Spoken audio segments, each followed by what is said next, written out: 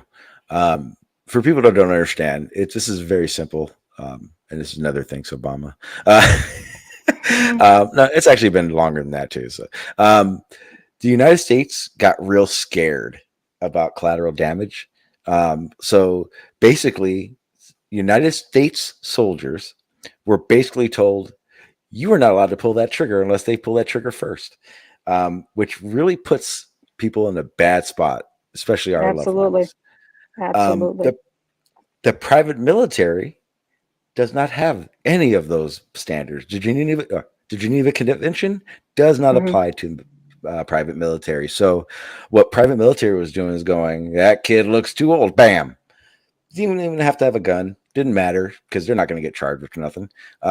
That's what made Afghanistan people hate us so damn much. And Yeah. and Yeah. the idea that they were already told we were coming to take their shit didn't help us change their minds. Because like you were saying in Iraq, and unfortunately, I had a buddy of mine that passed away in Fallujah. Oh. I, his buddy, I was really good friends with. We didn't go to school together, but I was friends with him before they had left.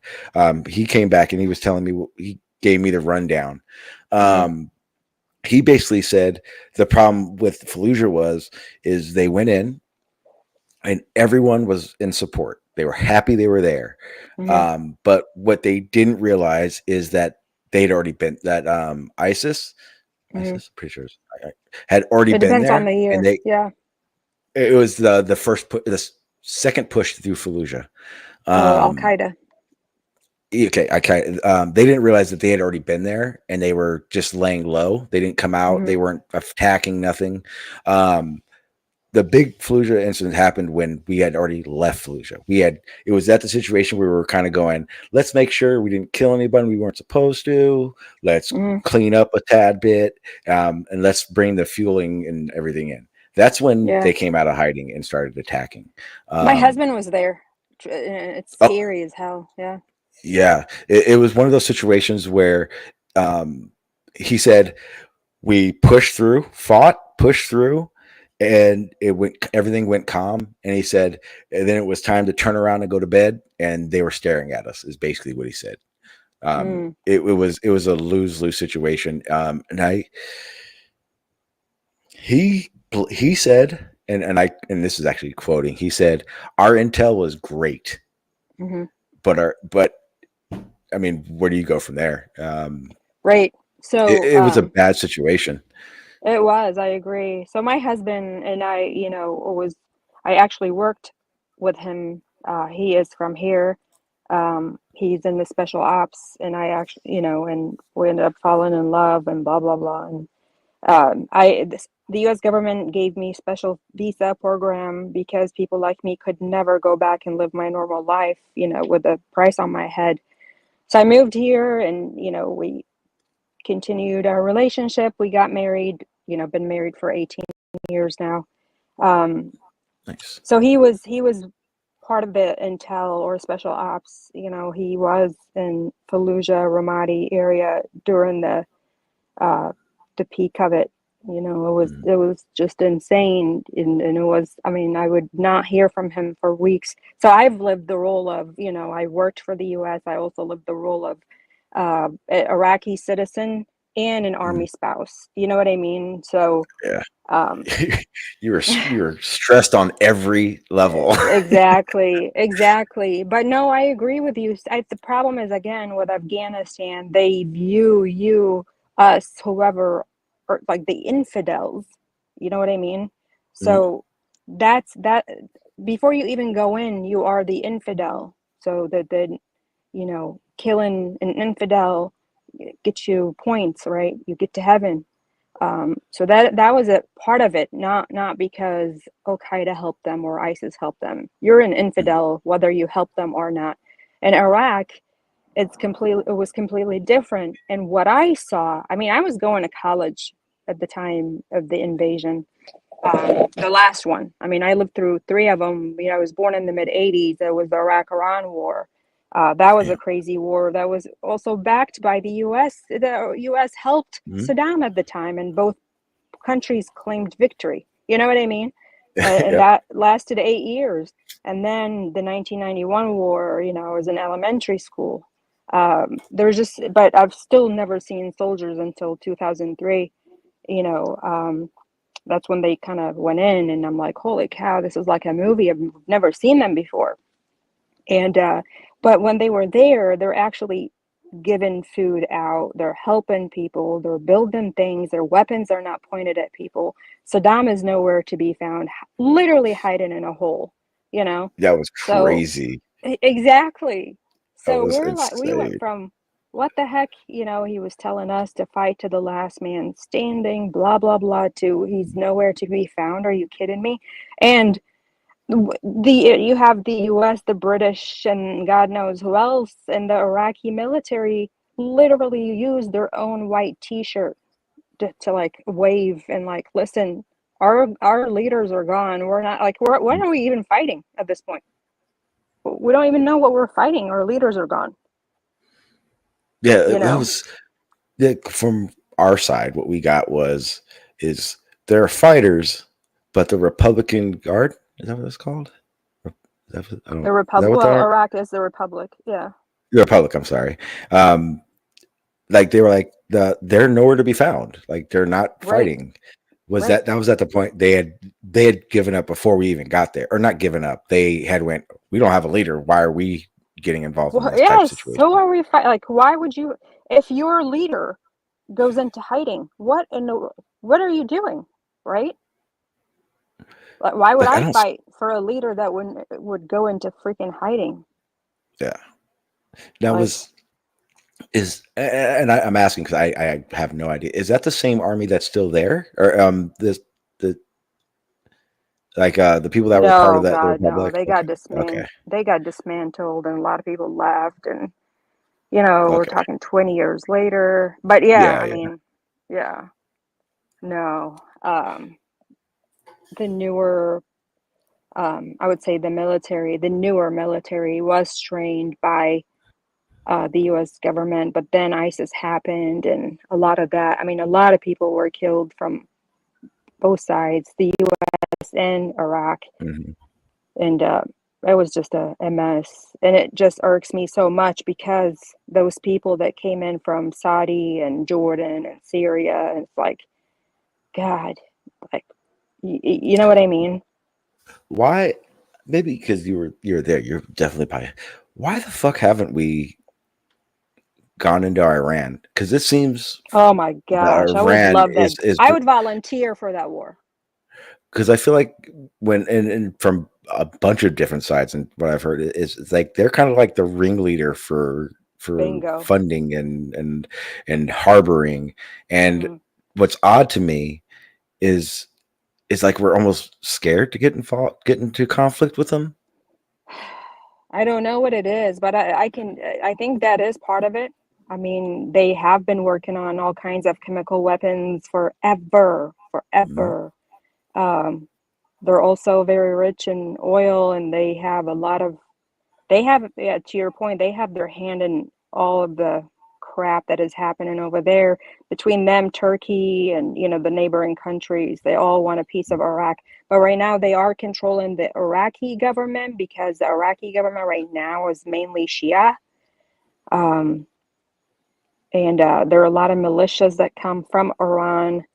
And if there is, I mean, I would definitely volunteer for a war if there is a war that would happen with Iran. Can you enlist again? Yeah, why not? I'm still under I don't that know. threshold. Yeah, I don't know. I I think I'm past that. I'm not allowed to anymore. I'm too No, old. so they actually up the age till 42 now, and they could, if you were ever in, they could still call you up until 65 No, or 66 or. I'm 43, and I'm not gonna lie to you. I'm sure they'll find a way to get you in. I'm not gonna lie. I don't want to. Here's the thing. You have definitely convinced me that there was a reason that we should have been there, but I Right. don't think the reason we went there was good reason, and I consciously wouldn't feel good with myself fighting the war of people behind desks. Um, I get what you're saying, but it's it, necessary. no, yeah. Sometimes See, and it's necessary. like I said, even in this short conversation, my mind is kind of going back and forth on how I think about things, because I do see, like, I definitely get the necessity for us being there, Hmm. but I still don't. It's like, how do you say it? Um, it's like me doing something for someone because Hmm. I want something out of it. It may be great for you and it may help you out, but ultimately, I was doing it for my Yeah. interest, my personal gain, and I No, feel like it helps the overall. Is that how that's how I look at when I first started working for the US, and let me tell you, I made almost no money because I gave 80% of it to my parents, to get them above poverty, right? And I literally went to work every day thinking today is the last day for me. But I was okay with dying because even if I had died, I thought, you know what? I was doing something to help my people or my country. I was one of the first interpreters, if not the first female interpreter, you know? and if I remember correctly from what I've heard and researched about this, interpreters are probably the most like hated, Hunted hunted. also. Yes, there you Yeah, go. yeah. There you go. Yes, Yeah. A lot man. of us would disappear and we would find their heads and we would find their bodies elsewhere. I mean, a lot. That's why there was a price on my head and they took my sister, you know? Is Um, was this is weird. How was there a way of see? Was there a way of knowing who to trust and not trust when you're in that situation? no, no. So it's you're literally waking up and just flipping the coin just to do what you think is right. Hmm. No, That yeah, is you don't. That's what I mean. But you're at a place where um, w- all we had to worry about. Listen, I mean, like it's our third war, but it's my third war. But by the time I was 18, right? All we know is war, and every time there is a war, we go on hold for a bit, and we go back to work and school and whatnot. Like we're so used to it. And the only thing that we had to worry about is our lives, right? To stay alive. That's it. It's actually less stressful to me than it is here. Because that's really. the only thing. Yes, here you have all these other stressors, bills and cars and mortgage and BS and what I mean? There is Hmm. just like, oh, am I gonna make it? If I make it, that's good. That's the only thing that I have to worry about. Um, I mean, during oh, during these wars, like you were probably exposed to quite a bit of propaganda by both sides. Um, being an interpreter, you probably had to go through different you know false things that were said concerning what was going to happen and what was really happening. Um, what it, what was the most shocking part of the propaganda that was being put out? by which part? But which Either side? both sides, both I mean, sides. again, so we grew up being told that the US, the Western world, were going to come wipe us all, take our oil, take our country, and here for the first time, I see US soldiers on the ground, going through our neighborhoods, handing out soccer balls and candy, and their weapons are pointed down, and our leaders are nowhere to be found. That was a big shocker to me. I'm like, why are they Hmm. even when the day they came and knocked on the door, not kicked down the door. I opened the door. Yeah, I opened the door that time, and the officer gave me a piece of paper in Arabic that just says, "Do you have any weapons?" And I answered him in English, and I said, "No, we don't have any weapons." In fact, I was shocked that he gave me a piece of paper in Arabic. He was shocked that I answered him in English, and I was shocked that he didn't know that we speak English. You know what I mean? Because Yeah. I thought the US knew everything. Um, and he was like, "Oh my gosh, we're looking for live interpreters to go on missions with us. You should come to this space and look for me." And I'm like, "Gosh, I would never work for these people," because I was like, "Oh, they're gonna do all these things, blah, blah, blah. A month into it, I'm going to school and I'm watching them and I'm seeing them on missions and I'm like, wait a second, like, why aren't they doing what we were told they were doing, right? So I decided to skip school, which if there are any young people listening, please don't do that, and walk to the base, you know. And I walked to that base. I'm like, hey, there's Captain Hop. Does I remember him? He told me to come here and look for him. And so I went through the first gate, the second gate, they search you. And I'm like, holy cow, this is insane. And then the Humvee came out to pick me up. And I'm like, holy cow, I didn't tell anybody. What if they do things and no one would ever know? Obviously they didn't. They asked me a bunch of questions and, you know, they're like, oh, can you start blah, blah, blah day? They did a ton of background search and all that. And I started the job and I was just shocked, you know, because we were told a lot of things about the US soldiers. And from what I know too, like Saddam used to let us watch, you know, like a Batman movie. You know, I thought like all they do is like kill each other, like in Chicago, you know what I mean? Like Yeah. buildings on fire in Chicago. And I'm like, they're actually friendly. They open the door for people and they hold the door for people. It's like weird, right? Where we're not used to that. Was it obviously it was a huge cultural shock, but was Absolutely. it received quickly, or was it a long process for the trust, you know, of the people, more or less? It depends, I think, on, well, I worked with the one unit. No, it was, I mean, after they did all the background and whatnot, and my guard was up and their guard was up, obviously, after a while. And then we all knew that we were there for the right reasons, you know, and so, yeah, it took a minute, as it should. Yeah. And Oh, yeah. but yeah, they were hunting us interpreters left and right. So many did not make it. But you know, yeah, so that was a big one, a big shocker for me. And even after moving here, uh, I mean, talk about culture shock. Yeah. Jeez. Yeah. Now, because you had alluded, you know, it's more stressful here than it is Yeah. than it was there, in the grand scheme of things. Yeah. Do you find it? Do you see that America? I'm trying to figure out how to say this the nicest way, but I really suck at doing that. You would Do you? never offend me. No, If it's that not going to helps. be. This is more towards America. Oh, okay. Are Americans pussies? Now, yes. Yeah. So, because when you're describing these things, and I'm just thinking in my head, when fucking you're talking about elementary school through high school, and I'm going, man, that's when I first saw boobs and started ditching school and taking my parents' car and getting in fights. And I'm thinking, yeah, but that's how we all grew up. And if that were to happen here, that's what I want to Yeah. ask. If the same situation were to happen here, it's not. There's no way in hell it could. It's just not logistically You possible. never I know. know, but I see what you're saying. Yeah. Yeah. I think now, How I don't bad? How know what bad do people. you think it would be?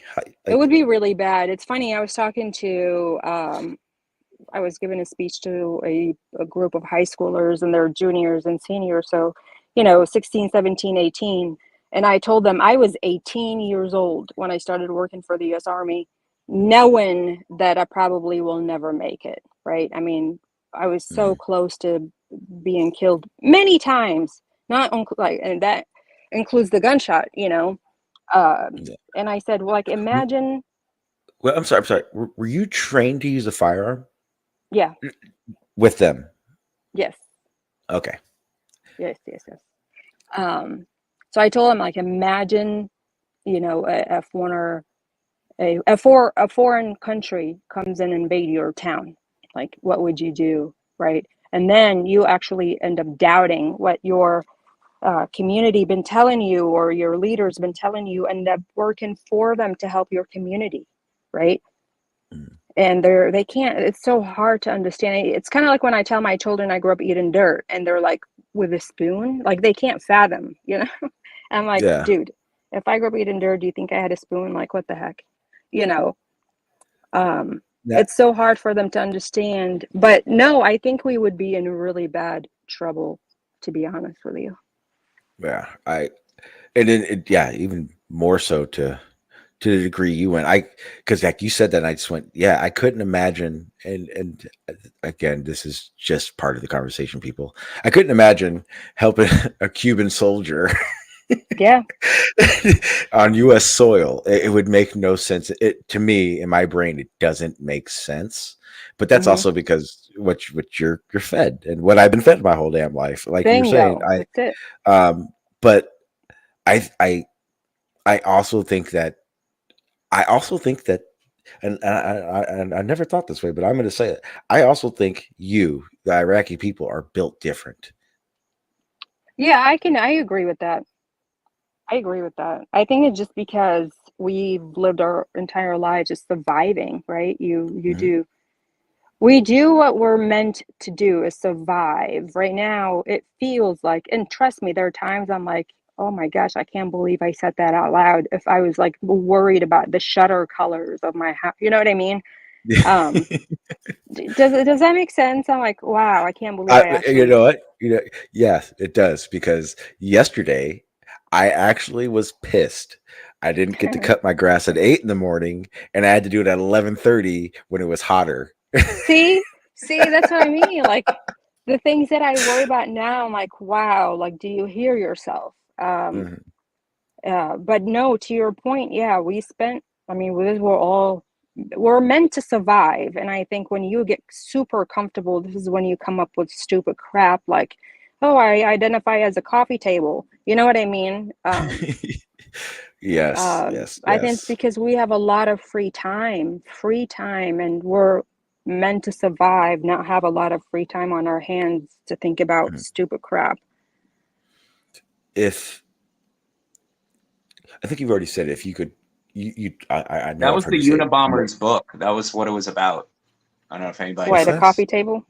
No, his book was called Industrial Society and Its Future, and it talked about how when you remove the aspect of survival from humans, they start doing what he called surrogate activities, which are just the most useless things you can ever imagine because you don't need to survive. So what are you going to do when your entire life and existence was about survival, and now you don't need to do that?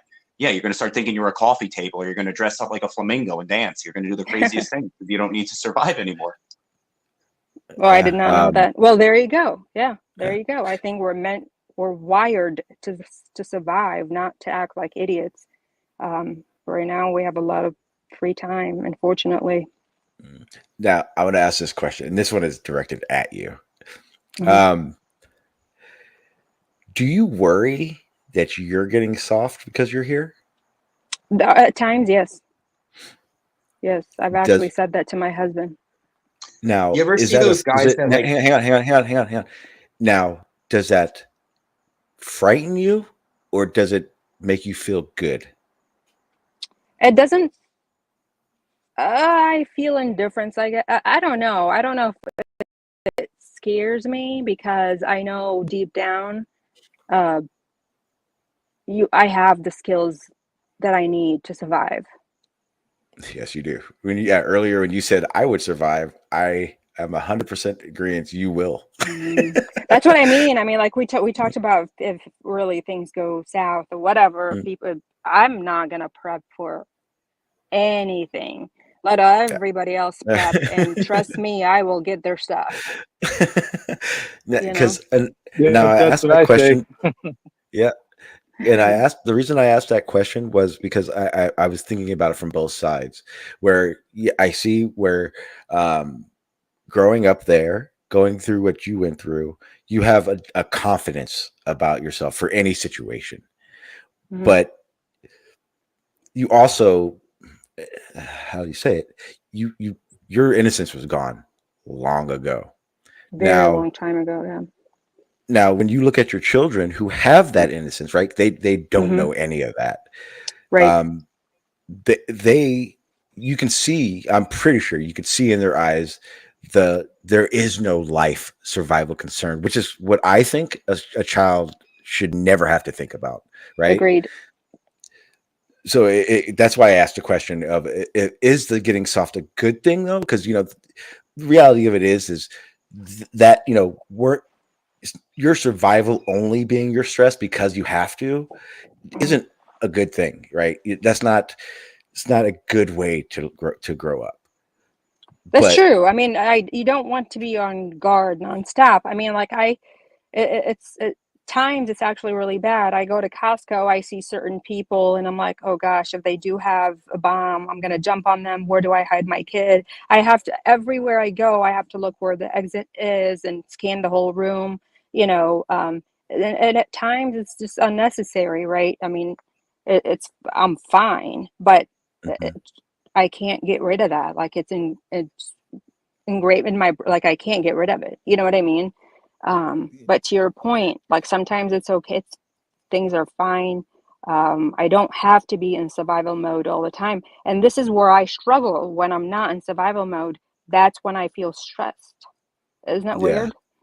yeah. Well, you've basically you've lived most of your life in survival mode. Right. So it's kind of like you don't know what to do with non-survival mode. Right. Right. And it took a lot But for me to actually, I mean, like years and years of even therapy to actually understand that it's okay, that no one's out to shoot me, kill me, blah blah blah. You know what I mean? Like yeah, it it took forever for me to even be here to talk about it. and straight up, man, thank you so much for it because Oh, I absolutely. know it's not it's just it's so eye-opening because I obviously I have my feelings and opinions about things, but Yeah. even then you don't realize that people, it's weird to say this, that people grew up in it Hmm. because I grew up here.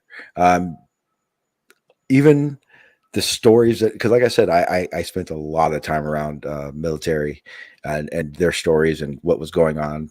Um, even their way of talking about these things is different because they weren't there, because they Hmm. were there for Hmm. a second and then they came back. Um, Hmm. and I think I definitely think it's a story that needs to be told Hmm. because it is very clear. There are different sides of a story, and Absolutely. it that really clouds the way people think the world works. Me included, Absolutely. obviously. But it's not your fault that you were born here. Like struggle is struggle, right? You'll have the same amount of stress from or stressors or whatever. You can have two different situations, and you can have the exact amount of struggle. Like it's not your fault that you're born here, and your biggest struggle is cutting the whatever it is. Does that make sense? Yeah, And mine absolutely. is like having to starve and or worry about whatever it was back then. Mhm. That just it is what it is, and struggle is struggle, whether it's war or not war. You know what I mean? And I Yeah. even the PTSD part. I mean, I fought it forever. I'm like, I don't have PTSD. It makes sense that my husband did because he's from here and when got deployed and that country and whatnot because it's not normal for him. But I'm like, I fought it forever. I'm like, I don't have PTSD. Like it was normal for all of us. Hmm. And it took me forever to accept it. To like forever, I'm like, listen, being shot is not normal. You know what I mean? Nope, it is definitely Yeah, not. right. But it literally took me years to like say, you know what, they're right. Like that's not normal. Mm, But yeah, forever I would say like yes, soldiers, I understand why they get PTSD, but I don't have it. you yeah. know. Um, but yeah, it's hard and it's just a balance, and it's our kids have to face some adversity. Like what right now, the biggest thing that they face, get their phones are taken away from them. Really, like Yeah. you know what I mean? Yeah, Uh, exactly. Do we you? have some work to do. Yeah, well, we all do. That's the best part. Yeah, The opportunity to at least to try and learn from our mistakes and or learn from just life in general. others. Right, Yeah, yeah. right. I am going to go ahead and start wrapping things up. Yeah. And mainly because I actually want to have this conversation with you again, not Absolutely. or where, because this was involved in a bunch of other nonsense. But Yeah. like, because, more detailed questions, and because my brain is just firing with questions now. Absolutely. And at this point, I'm fucking honored to have met you. Jesus Christ. Oh, well, thank you. Likewise. Honestly, nice to meet all of you. I think this was a great conversation from start Yep. to now. Yeah, it's a little different than like flows. Val. Very true. I prefer, I like talking about the things in a very serious, trying to understand matter, whereas I think a lot of people like to play the I know, and I'm not Very true. saying I he appreciate does. that I'm just about saying you. panel Yeah. wise. You know So what's I do hope you. What's up? Go ahead. I was gonna say what's a little messed up is, as an American citizen who's paid taxes, through property tax, sales tax, income tax, the army has never come to my door and gave me food. They never came. They never come around and be like, "Yo, here, we got some extra rice. The Iraqis didn't eat it all. Here you guys go." It's crazy. But Well, bro, they use the Iraq. That's funny. They use the Iraqi money for the rice. Don't worry about that. right. I still say, as a citizen, you should be able to go to any prison and be like, "Yo, I want whatever they're having. If you can give a prisoner a meal, you can give me a meal. I pay this shit, bro." That's funny. Yeah. Okay, so I'm gonna go wrap this up. I have a little thing I do, Izzy. I'm gonna let you go ahead and do it first. I usually just give you 30 to a minute, just whatever you want to say, whatever you want to plug. It does not matter, but the floor is yours. Oh, well, thank you. Again, really just wanted to say thank you. This was a great conversation. I enjoyed talking to all of you. And let's keep the conversation, in the future. Not only just about this, I would like to learn as much as I can as well. And that's really it. Thank you so much for having me. Absolutely, absolutely. Shawn, you sat around. You were in here a little bit. You got anything to say? I think you're probably at work. No, you should be getting off work now. Fine, I'm gonna skip you. We're gonna go to right to hand. Yeah, no, hey, if I was given the mic to the world, bro, and I know nobody would listen, but I would just be like, yo, we're all in this together. We're all part of the same thing, right? Like, you could try and separate this thing into states and cities and countries, but again, it's all the same thing. We're all part of it. So fighting amongst each other, to me, is like fighting yourself. And if you saw some guy slapping himself in the face, you'd be like, dude, what are you doing, man? Like, you're hurting yourself. Like, come on. That's how I see war. It's just we fight each other, and fighting yourself is silly. Yeah. All right, Shawn, last chance. So you don't think I'm crazy? Is he Sudoku? His name is Shawn as well. No, funny. Okay. I think he's busy right now. All right, guys. Thank you very much. I'm going to remove you from the stage so I can do a little 30-second something. Yep. And I'll see you around, Izzy. I'm sure I will. Yes. Yep. All right, guys. I don't know about you, but I legitimately enjoyed this stream. From the very first part, from the Gen, what we are calling Izzy's introduction to flat Earth. So I hope you enjoyed that. To the real part of the conversation where we were talking about what's going on and how we understand things. And I was very serious. I really would like, Izzy, if you're still listening, I would like at some point to have a conversation that goes much further into that.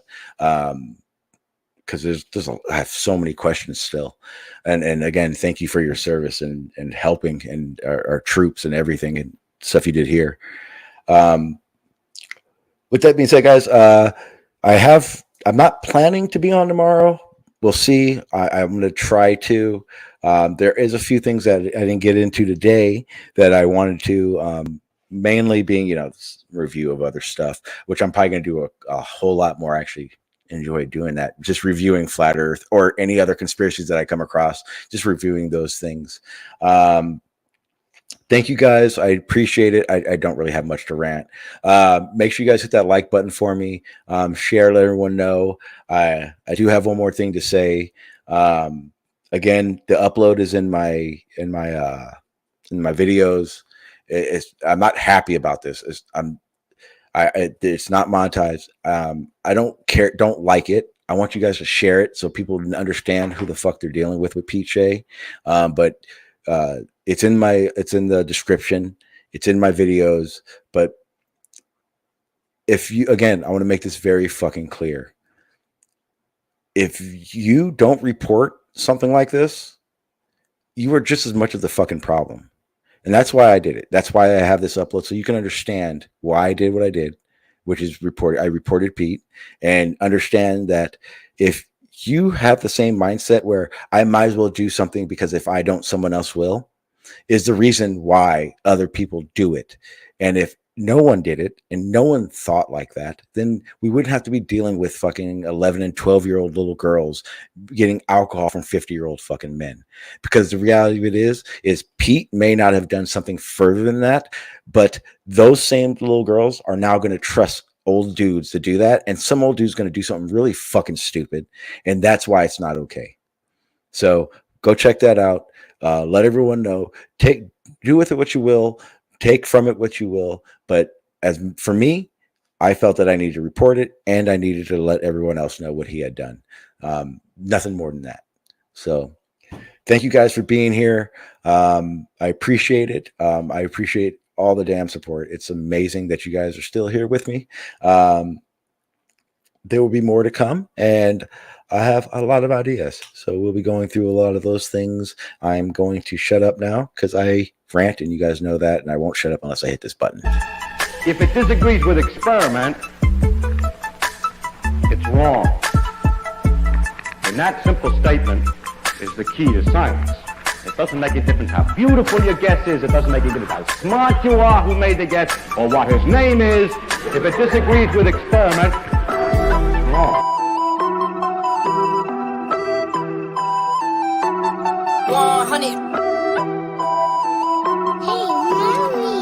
Yeah, look, they said that I couldn't do it, so I went and did it. W's only, you know I've been winning. Top of the world, the globe is spinning. If you know, I've been on a mission. Go. Okay, let's get it. Got a little time on my hands like a wristwatch. I don't got time for the breaks and the pit stop. Race through the gridlock, take it like Chris Rock. Right to the chin, still win. Heavy metals like Slipknot. Got the driving, I got tunnel vision. I just hit my stride the way I run the business. I've been making paper like I'm Dunder Mifflin. See the end game, I got one division. Look, I don't ever bother with a critic. Hit him with a chronicle of Riddick. Boom, bottle full of Ritalin. I hit him with a little bit of riddle me this, riddle me that. My bad, fell asleep at the gas.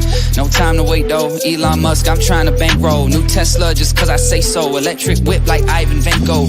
I just did it. W's only, you know I've been winning. Top of the world, the globe is spinning. If you know, I've been on a mission. Okay, let's get it. I've been on a mission like totally spice. I'm bad, she bad, but she totally nice. Nails are blue and a toast with like white. They completely match out at the soul for my leg. He knew it for sure, but he left with a white.